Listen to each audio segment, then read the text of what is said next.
Hello, welcome back to part 2 of this basic welding series. One thing I forgot to run through in the last one was a grinder, which any sort of metal work you're going to need a grinder, so I'll go through that now. A basic 4-inch grinder, that's all you need. You don't need a 6-inch grinder. Your 6-inch grinder in my opinion is more for your building work, things like that. You are going to need a variety of discs. That's the grinding disc for feathering out your welds. Now these, I call these slicking discs. They are brilliant. As you can see, they're really thin and they cut through steel like a hot knife through butter. I get most of my discs from either Toolstation or Screwfix. I found them the cheapest. These flappy discs, I do occasionally use these, but they are expensive. If you really want a nice neat weld, you need one of these. Once you've done your welding, you can smooth it off with that. You'll never know it's there. To change the disc, on this particular one, it's got a brake on the top. You can just run that around till it locks in. Take the nut off the front. Most grinding discs are stated whether it's metal or stone, so make sure you stick to where it states. You don't want it breaking up on you. Slot him on there. And that's it, good to go. You should really have a guard on here. Me being not over safety conscious, that's in my opinion, they get in the way. If you feel more comfortable with a guard, use a guard. Okay, my mig's just about out of wire, so I'm going to change the spool. What I do is unscrew that, like so. Take the nozzle tip off. You can see the wire, it's exposed. So then if you unscrew that, that'll release the pressure on the wire. So you can grab that wire. After watching this video, just pull it. I realised I need to go on a diet.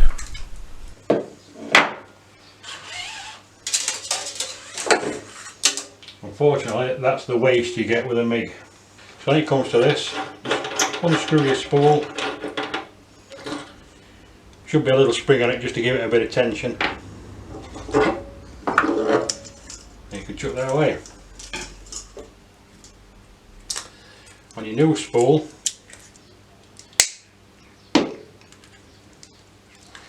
but avoid letting that go, because as soon as you let that go, it'll all uncoil itself. So you get the end and you just feed it through there.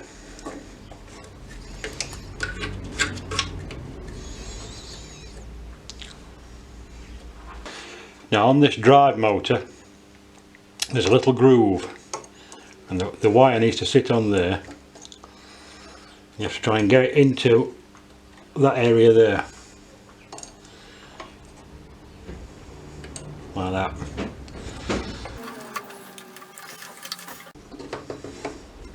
You need to make sure the end of the wire has got no kinks or creases, because it needs to be able to go through that hose without any problems. Tighten that back up. That don't want to be over tight, it's just needs to give a bit of tension onto your motor.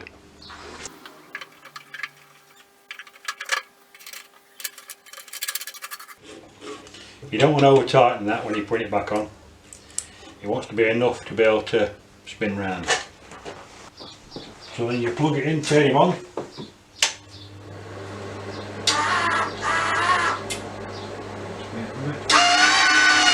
Feed it through.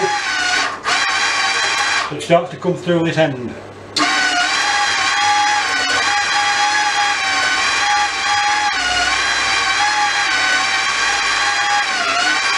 There we go. Once your wire's fed through, you then put your welding tip back on. These welding tips, I would advise you to get a couple of spares because they do get snotted up. Just saves you running about if it snots up in the middle of a job. And that's it, good to go, new reel. To change the welding rod in the arc is a lot simpler. You press that trigger, which releases the old rod. you slot your new rod into the jaws and away you go. Some of these you might have a screw, might be a screw, but they're all pretty much similar. It's basically clamping the rod into the clamp at the top. That's all it's doing. Right, I've got some scrap metal.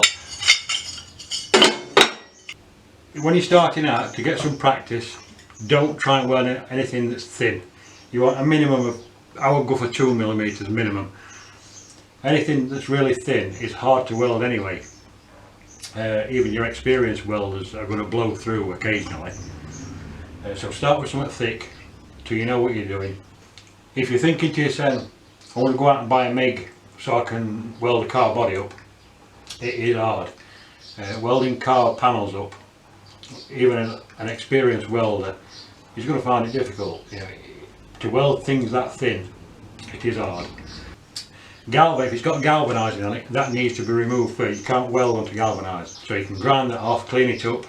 Don't breathe any of the stuff in, because I don't know exactly what's in it, but it doesn't smell very nice. So if you're going to try welding something that's been galvanised, make sure it's all cleaned up and down to bare metal before you start welding. This is an old boiler that I made for one of the greenhouses the other year.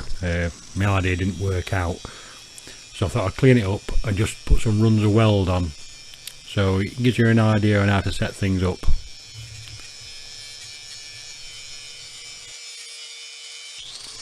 Here I'm cleaning one of the pipes up just so I can get a decent earth. One of the main important ingredients in welding is making sure you've got a good earth and a clean surface to work with.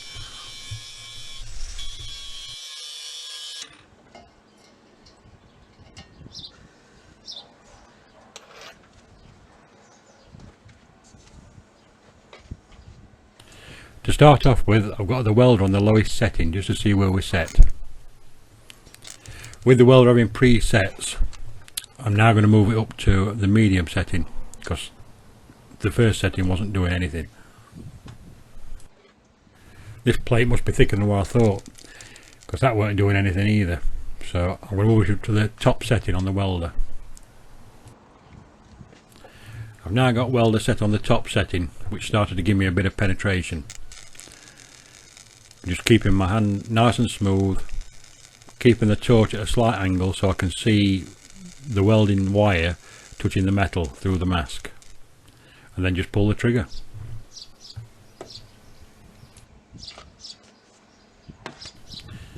If you just keep your torch steady, keep your trigger depressed all the time, keep a nice distance away from the metal, and let the welder do the work for you.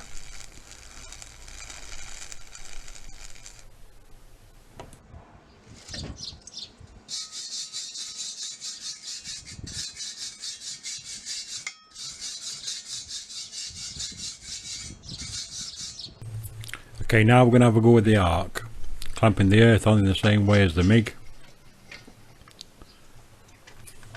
Again, I've got the arc set on the lowest setting to see if we can strike up.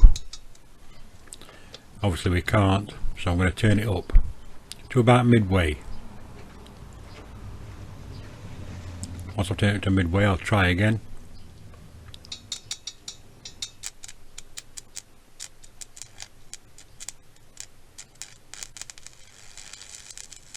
And that's a lot better. I've straightened the arc up. Now I've just got to keep it moving, keep a nice smooth action, and keep that arc going at all times.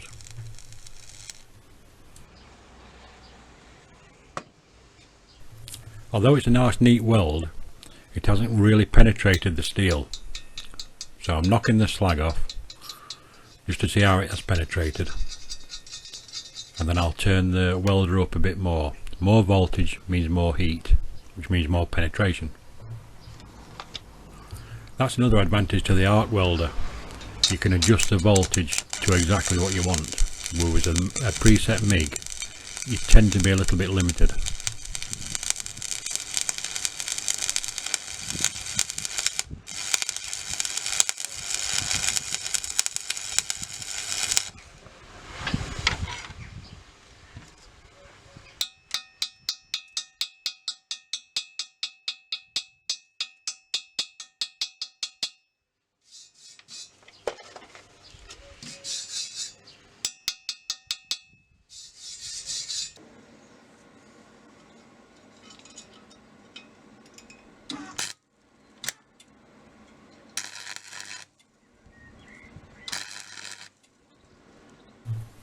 Here I've got two pieces of angle iron. One's got some holes drilled in it.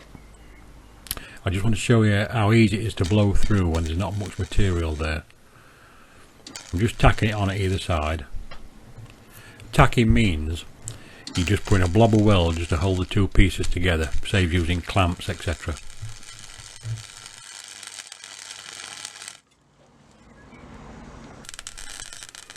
I turn the wire speed up here, that's why the torch is juddering and jerking.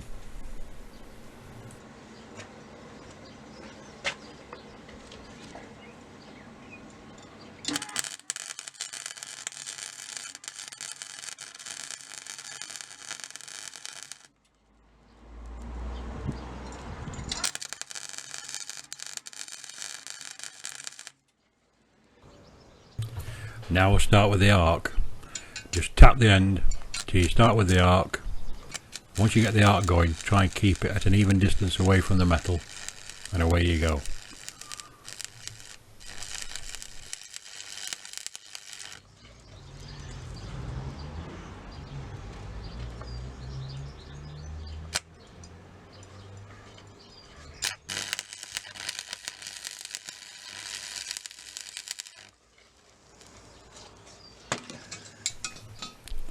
Here, where each hole is, you can see where it's blown through. Doesn't look very pretty, and it's not very strong.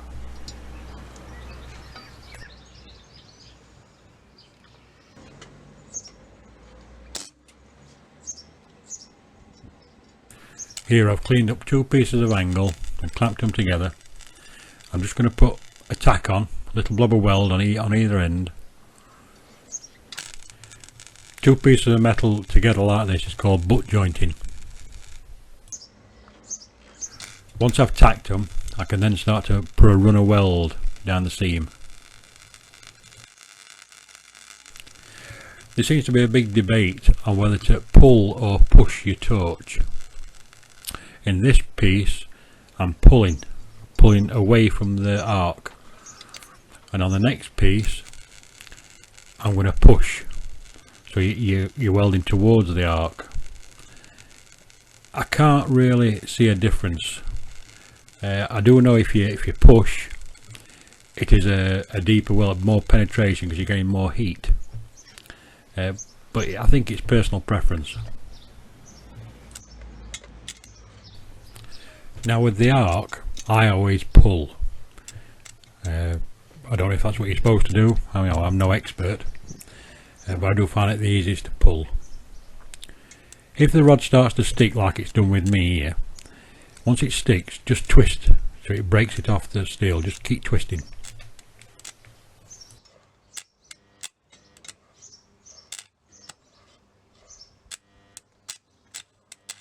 The reason why it's sticking is because the flux on the end of the electrode has fallen away, so you've only got the centerpiece.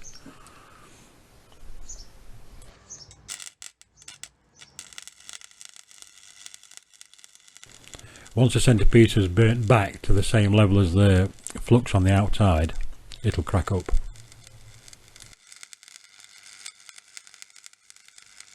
I do use a circular motion when I'm using the MIG or the arc. I did know a really good welder, and he never did. He just used to pull it in a straight line. He used to get a perfect weld every time. I think it's all down to your personal preference and what you want to do. Now I put a bead of weld down the inside and I flipped it over, and there's nowhere near enough penetration. So the two options I've got is to re-weld the other side, put a high voltage on and re-melt that weld, or I could put another bead of weld on the other side. That way I'm getting penetration from both ends. So I thought the easiest option was just to weld the other side with a high voltage. That way I'm going to get a better penetration.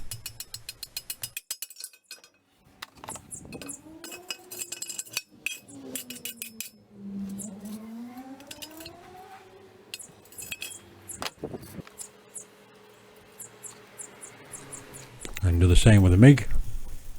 The thing you've always got to keep in mind is you're not building the Empire State Building. You're not building the Humber Bridge. you might be building a garden gate or something like that. It doesn't have to be perfect. If you want to get perfect, you know, just keep practicing. Right, I've done some other welds to give you some idea of what welds look like when things are going wrong. Here we've got too much penetration, which is like too hot, too much voltage. Here is not enough material, it's burning away. You see where it's burnt away there. You could turn the voltage down, then are you going to get the penetration on the thicker bits? It's difficult to work out, you have to do it piece by piece. That's not a bad weld, it's got good penetration, so it looks quite neat. All these welds, you could grind them down, redo them, anything you want to do to make it look how you want it to look. I like to, if I get a weld that looks a bit dodgy, looks a bit rough, is grind it down, and then if you look at it, you'll be able to see any pinholes or things like that, see how weak it is, then re-weld it. You know, it's not a problem. On this side, that weld there is near perfect. There's one or two areas that it hasn't got penetration, but I would accept that. This is the MIG. Because it's a no gas MIG, you can never get a beautiful looking weld with a no gas or gasless. That's a disadvantage to them. The advantage to a gasless MIG, you can weld thinner things. You know, you can go for thinner steel, 22 gauge car body work, things like that, whereas you can't do car body work with an arc. So I say that's near perfect weld. That one's not bad, still want some penetration here and there.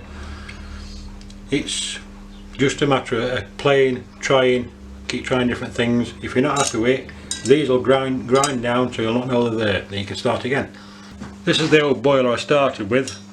That's the first piece of weld. As you can see, it's just sort of sat on the surface, a lot of splatter around it. If I hit that where, in fact you might even, you can see there one or two bits are just flicking off. There you are, look. Not enough penetration, so there's not enough heat, not enough voltage, not enough heat. On that runner weld, we've got a little bit more heat, so it's actually stuck, we haven't gone deep enough in. So then I turn the welder up again, and then we got that. So you can see the weld is not proud. So now you know you've got into the steel. Here we've got a little bit better weld, lots of decent penetration, and that one there is near perfect. You've got perfect penetration, and you can tell once you start welding, you'll be able to tell the penetration you've got, how strong the joint's going to be. That's as much as I can offer you. I'm no expert. Key things to remember: stay safe. If you catch a flash, it will be the worst night of your life. It feels literally like somebody's rubbing sand in your eyes. If you catch more than a flash, it'll feel like somebody's rubbing sandpaper in your eyes. If you catch a bit more than that, you'll be in hospital. Not pleasant. It does burn the retinas. I believe the retinas do restore themselves, but I won't want to go down that avenue. Make sure your eyes are covered. And play safe. I hope you have lots of fun. And if you want to see me and hear some more, subscribe. Hope I've helped. Thanks a lot for watching.